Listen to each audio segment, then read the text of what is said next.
Well, ladies and gents, I sat back and took a couple of hours to ponder life, and I'm not sure I've come up with all the answers for my own fantasy team. I think I've sorted out my Supercoach squad, and hopefully this video here can help you guys and myself come up with the answers from 350k all the way up to our top guns that are left and available to be picked in the game for NRL Fantasy. We're going to kick it off with our more expensive guys, with Payne Haas up top at 825.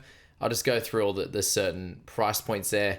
As you see on the screen, we go, Pong and X at 730, and then we have a host of people all the way down to 695 with Galvin, then 654 with Drinkwater. So anyone above or below is close to those numbers, just so I could get this out a little bit quicker for you guys and just get you thinking really about all the positions and all the players that we are looking at and my updated thoughts on these sections. But firstly, I want to say a massive thank you to all of you guys, because we just did a crazy achievement on the channel.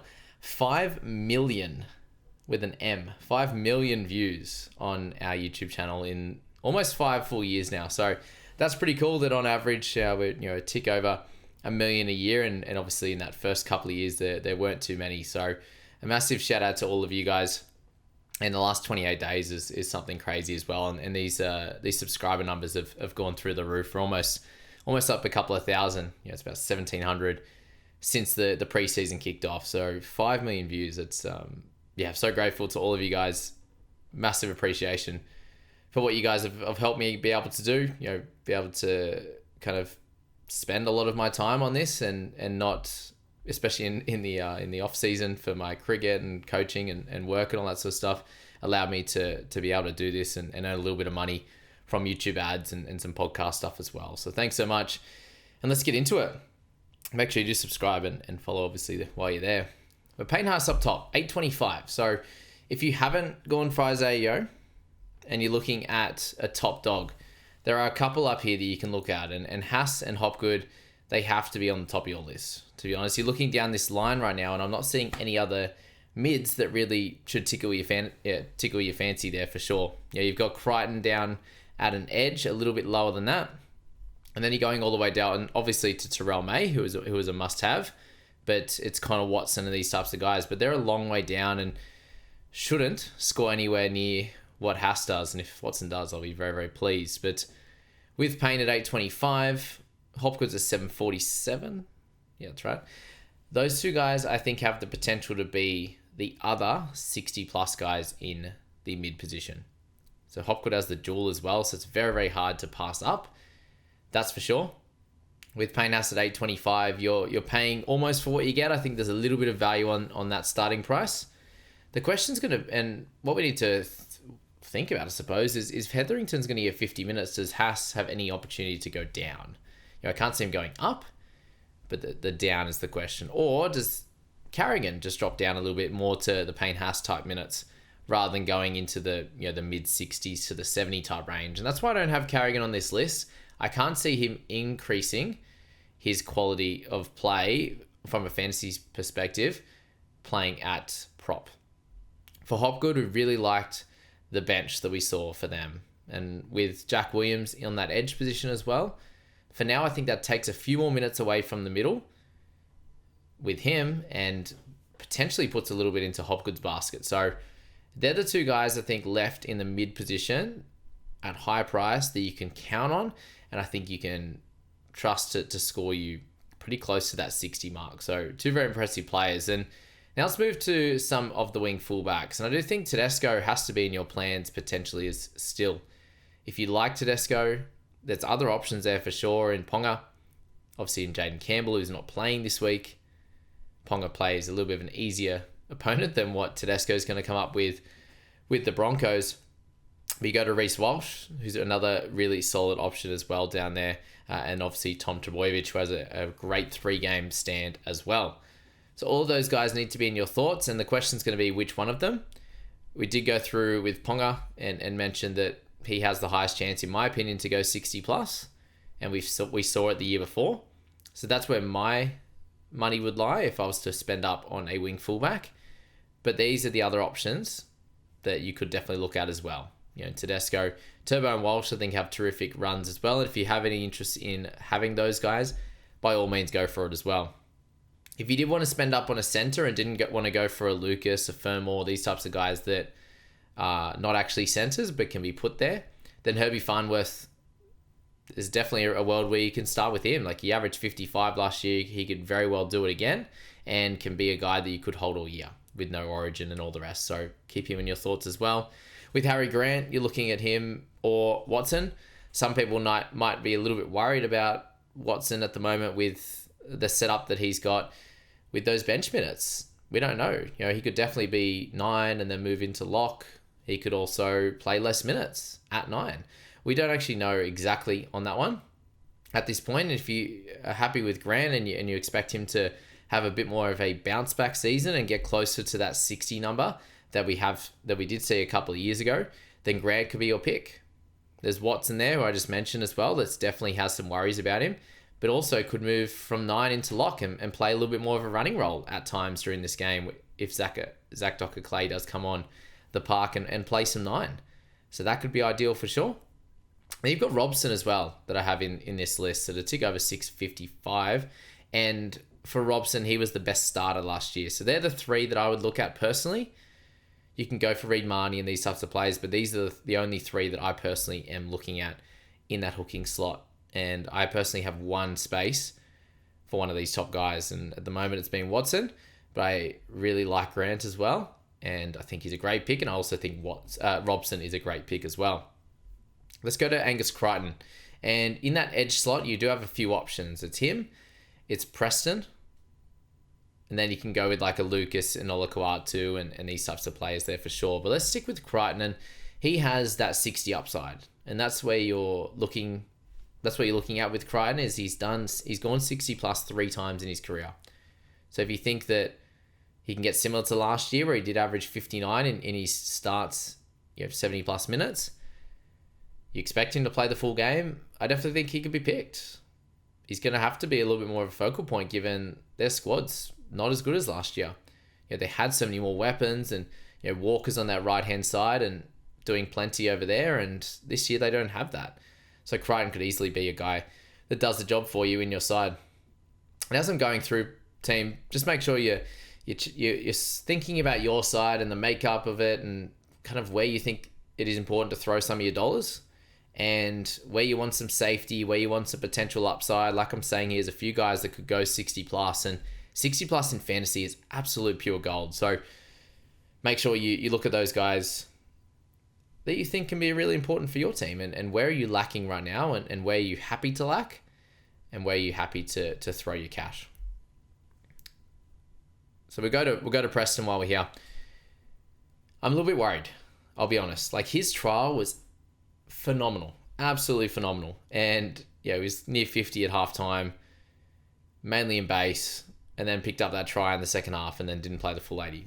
Didn't need to. It was the trial, but there's worries. And I think even with the lower minutes, if it's that 67, 68, 60, whatever it is, similar to like the Hosking situation, I think Preston can pump out a 60 plus, exactly like Hosking did.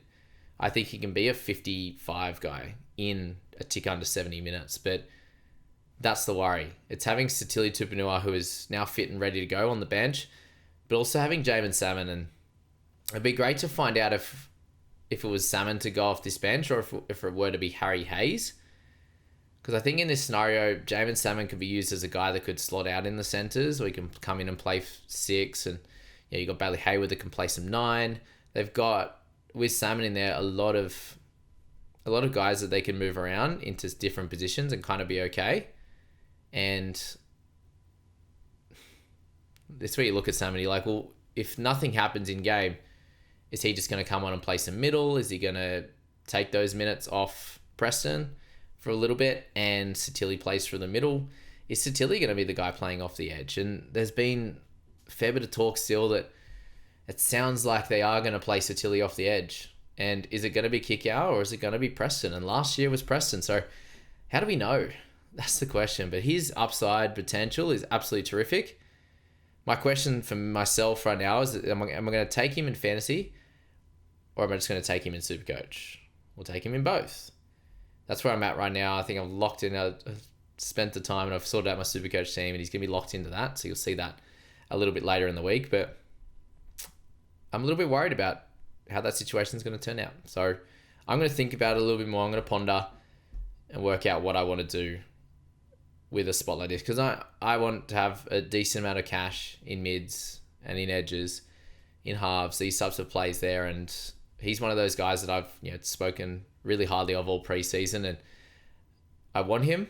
The question is it going to be worth it right now, or do we? The other question could be, do we wait until after their bye as well and purchase him before Origin, or if something happens injury wise and stuff, then he's just locked into 80 minutes. But at the moment, we're not sure. That's the question that we're going to have to work out. Is there going to be any late changes as well? So if you've come for Preston chat, there it is. Burton. I'm a little bit colder on him to start in fantasy. I think attacking wise, he's still got it. I'm going to stick with it in Supercoach, but I think for fantasy, the missed tackles were still there, which hurts us a lot more.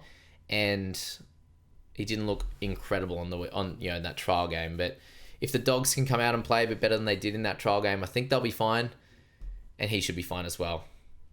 Campbell, this is the big question mark of the week, guys. It's a guy that has some tremendous potential, and we know that.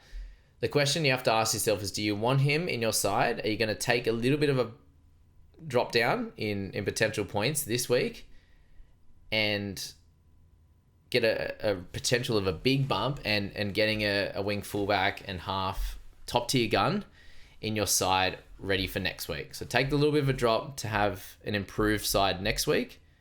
That's the big question. And if you have someone that you can loop in already, awesome. If you don't and you just want to get him, I understand that as well, but you are taking a little bit of a hit this week to potentially improve next week and have a better side potentially overall. If he can be a gun wing fullback for you, he can move into the halfback slot. There's worries about Metcalf, obviously. There's a lot to him.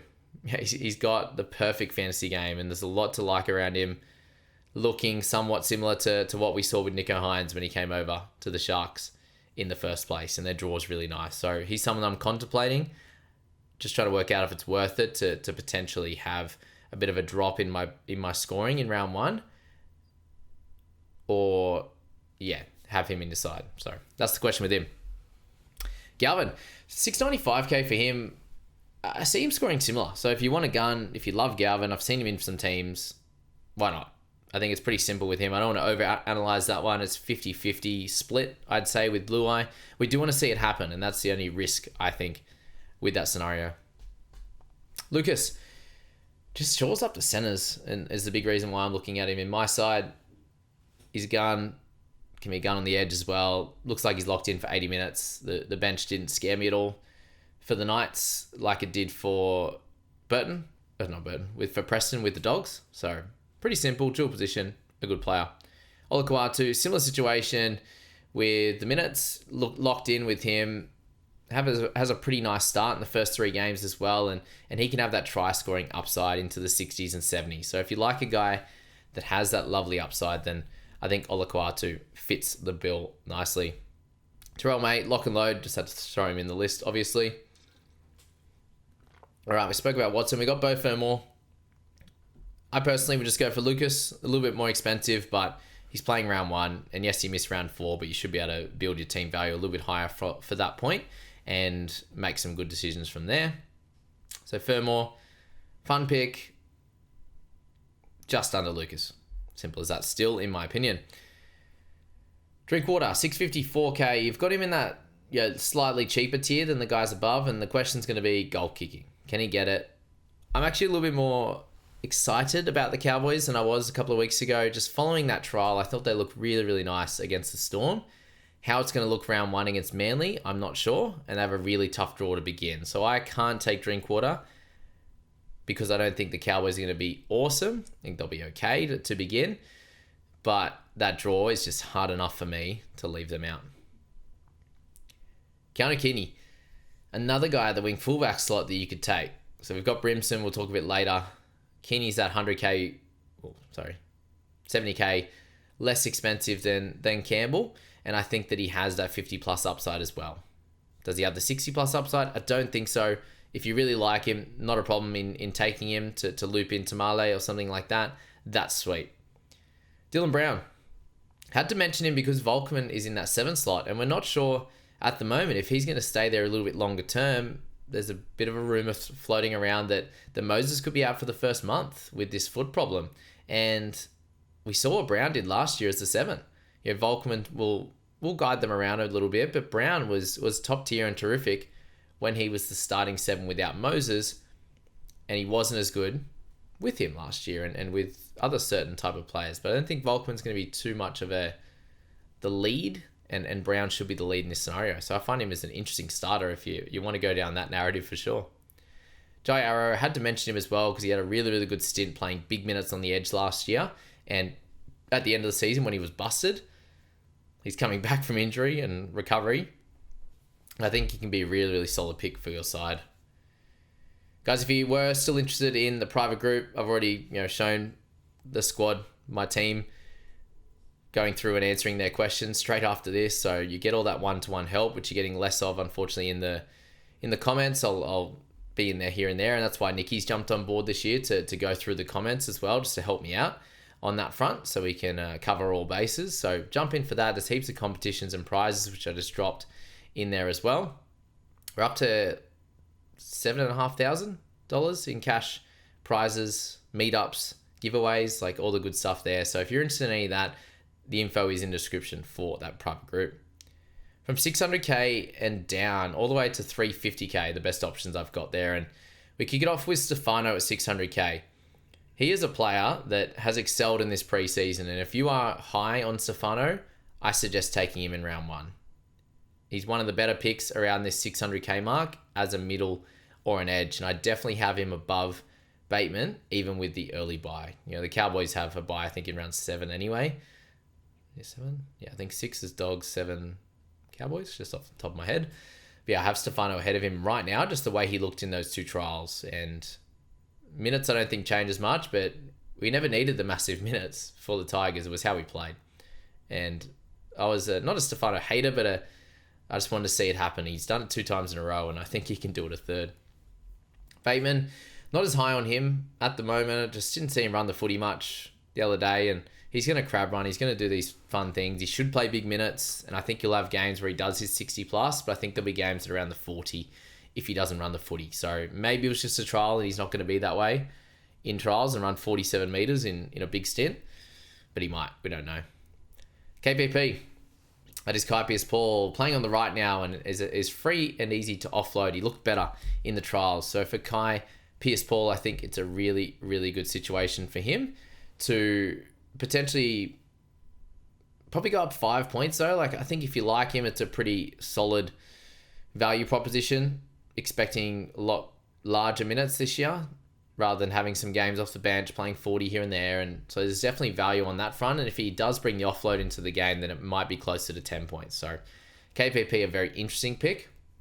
Munster and Luai, still have Munster. I think he's a really, really good purchase. And there are some people going off him, and I do understand it in some ways. But also in other ways, yeah, if you were interested in him, I would stick with him. Personally, he's been in and out of my side and haven't been married to the idea of having Munster in, especially with the round 2 bye. I think I can watch him.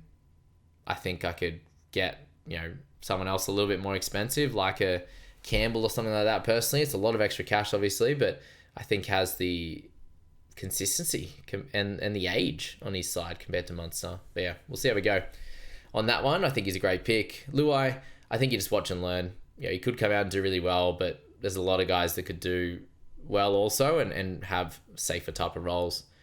Solid pick, not amazing. Garrick and Best. 2 fun ones. We got them in the centre and obviously wing fullback for Garrick. He's been in and out of my team as well this preseason. And I really like him. The start's awesome. He's going to kick goals. He should get some attacking stats in the first 3 weeks. Definitely in my Supercoach team, and we'll wait and see with my fantasy squad as well. And we will see my team reveal just before the games there about lunchtime or something like that on Thursday if we can get around to it on time, and I'll delve in and into my picks and why I've gone for them. But yeah, Garrick there with him with the dual position, I think he's a great starter. My only concern is if they weren't having this really nice 3-game stretch, would I start with him? And the answer might be no, because he has like that 5 points or so of value, in my opinion. So it's like, well, potential for a little bit better at the start. Get him up into that value, has a dual position. There's lots of good things, but yeah, something to think about for sure. Bradman Best with him, yeah, has that upside as well. And that's the big thing. It's those two with the upside. Best, no dual, so he can't play wing fullback, which I find is harder right now. But if you are interested in him, I think it's a really fun pick to kick things off. And I would pick him and Garrick over Pappenhausen at the moment with these issues that he's got with his body at the moment. And guys, if I did miss anyone or I do miss anyone coming up in this list, just let me know in the comments. It's okay. If I've missed them, I can comment my thoughts on them in there below if you do happen to miss anyone. But these are the guys that I personally am interested in, and the only guys I'm looking at this stage with my updated thoughts. So thanks so much for being here this long. If you are here at this stage, if you got all the way down to Gilbert, type in Gilbert and I'll give you some love down there. Thank you. Mr. Gilbert, 500k, dual position. The news the other day of him being captain, I think just solidifies that he'll be somewhere between that 55 and the 63, 64 minutes that he was before. The worry is obviously going to be around, can he get to those minutes that he was at at the start of 2023 straight away? I think he'll build up to it, and I think that he's easily a guy that could get to 600k. Will he get more than that? I'm not sure. If you want to go for him at that price point, I've seen some people floating around Preston down to Gilbert, and I understand that. But Preston, my goodness, he looked good in the trial. Skelton, he's next, just under 500k, and he has that fantasy type of game, and that's where you want to look at him, is those runs. And if you can get him, that Tamale type of game with the odd line break, plenty of tackle breaks we know he can do, similar to what we do see with Greg Marzu at times. And they're all at a similar price point, him and Greg. And Skelton doesn't have the bye early, but I imagine Greg's going to be in a better team to kick things off.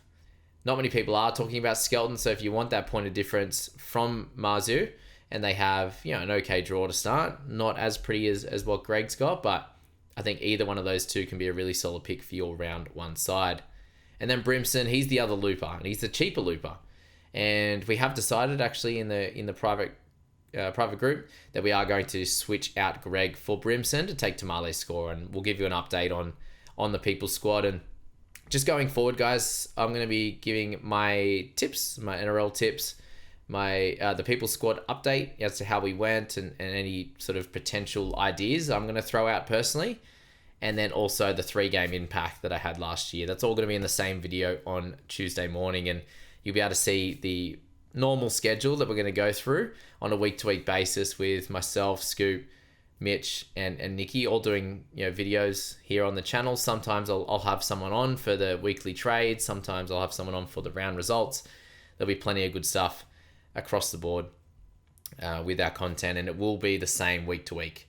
Once we get to next week, it's just a wild one with 1A, 1B team lists and the split games, that's for sure.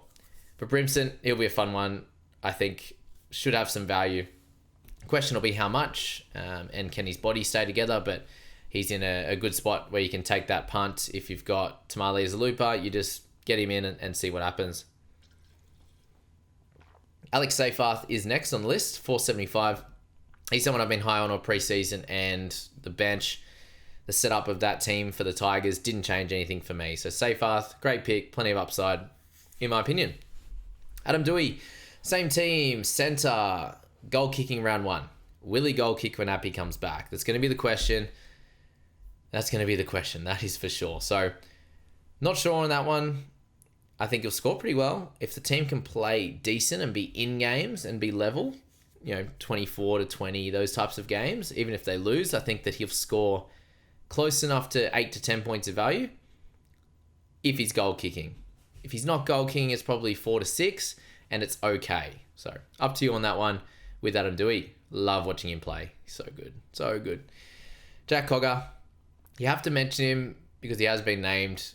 Apparently, there's a little bit of a worry that maybe Gamble could have got picked. So I had to slot him in there because I know people are still talking about him and you're like, oh, well, I've got Metcalf. I'd prefer Cogger. I'll just sell Metcalf next week, get Cogger now. that conversation is happening. So it's an okay one. Not the best in my opinion. But from the stats, he has value for sure. Howarth, 450k for him. Been excited about him all preseason. I've cooled off just with their draw, once we got that draw. So I'm going to stick with that now. But I think he's an easy guy that you can start with. The trial didn't do him any justice, and I'll just wait and see with him. He's actually coming up against Lomax as well. So that feels like, thinking about that now, that feels like missed tackle City, and then you've got bye, and then you've got Penrith. Ouch. All right, home stretch. Davi Moale. Been high on him all preseason. I think he's the breakout prop of the year. Their bench doesn't scare me at all. I think he plays really solid minutes and should make some value. How quickly he makes the value, I'm not sure. Is he going to have like 50 plus games? I don't know. Is he going to have mid 40s games? For sure. Could he have games at 38? Yes. Could be all over the shop there. Anywhere between sort of a 30 or 37 in 40 minutes, which he should get more than that, all the way up to about a 50. I think I have it in my mind for David Moale. Tuolangi, I think if you're going for safety, Moale's the play. Tuolangi without Moses is a little bit of an extra worry. And I personally probably have White just over Tuolangi to begin because Moses isn't there. Next to Volkman, he did score a try in the first trial, but it wasn't against the first grade squad of the team that he played. I can't remember who it was, but Tuolangi, White, Moale, Tavanga, they're all at a similar spot here. And I do think White early on should be able to play pretty good minutes in that Roosters pack with with rookie style guys off the bench. I'm assuming will play less minutes. So I think he's the better pick with the duel than Tuolangi just, but Kelma definitely has some upside. Jazz Tavanga, likely for me, I think I see him playing a 50-minute role, 20 at hooker, 30 in the middle, and scoring somewhere in that high 30s is my opinion. So in that case, at 412, minimum 5 points of value, probably closer to the 10 mark if things go right for Jazz. It's just going to be the question of does he get to run out of 9 or not, because his PPM is not great at 9. Fina Furiaki, that bench scares me for sure with him and Connolly Lemuelu, and it's likely that Max Plath does play the big minutes on that edge. So when I'm looking at that scenario and that situation, I don't love it anymore. And at 400k, I think you can watch and see what happens. If he gets 80 minutes and it looks like he will longer term, then sweet. But at the moment, I don't know if I see it happening. It could be more a 55 at this stage, or 60 and Plath goes off for a little bit or moves to the middle or something like that to facilitate Finn getting more minutes, but I'm not sure at the moment. Taka Aho. With Siwa, I actually see him going pretty good. It's 5 to maybe 8 points of value. PPM a little bit down on what we've seen previously, but he's had high 40s, 50s seasons, goal kicked at times. He's a jet. So he's had a couple of years out of the league. 3 years? 2 years. 23, 24. Yeah, that's right. He's back playing in 22 and scoring high 40s and stuff. So can definitely do it. He's got the start. Deserves it. We'll see what happens. Emre Gula, 380. A lot of people are still keen on him, and laughing. A few of the guys in the private crew are looking at just heavily looking at that Dragons team when they're I just feel like they've got so many forwards. But I personally love the Couchman brothers. I just haven't got Toby in there right now. Should we do it? T&R. T.R. For the Couchmans. I love both of them. I just don't know if I see the minutes. And at least Couchman, he's at a cheaper rate. For Toby, it's like, can he actually get the 50? And I think if he can, he's got value, and you can definitely look at him. Personally, I've decided not to, but I have him as the guy that I really love watching that can do well. Didn't score super well in that trial and in some decent minutes, and I was like, yeah. So that's that. Ryan, I think, is going to be pretty solid. It looks like off that bench, there should be some minutes available for one of them. Eisenhuth isn't there right now, and if he comes into that bench, I think it makes Ryan a little less exciting. But overall, I think he should still make some value. But how much is the question? With Gula, he's starting. So if you can expect 40 to 45 minutes, then there's some value. If it's near 50, amazing. But again, how can you get 50 out of Gula, out of Couchman?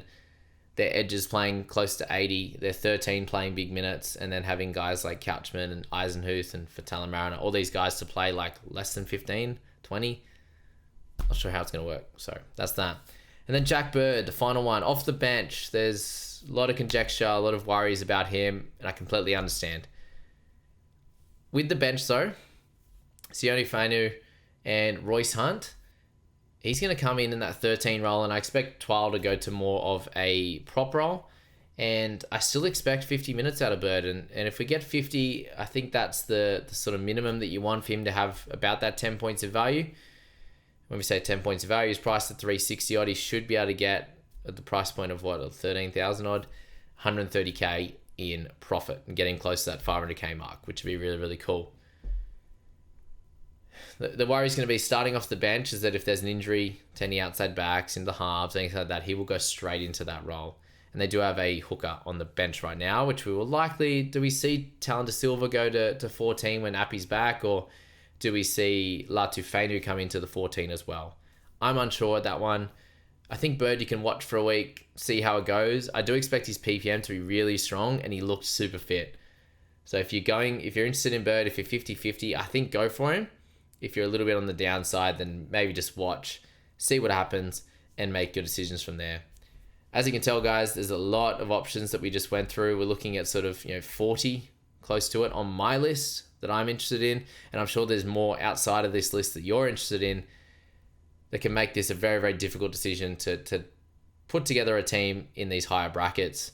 And I will go through and mention all the cheapies as well later on Wednesday, today by the time you see this, or potentially on a Thursday morning. We'll see how that one plays out.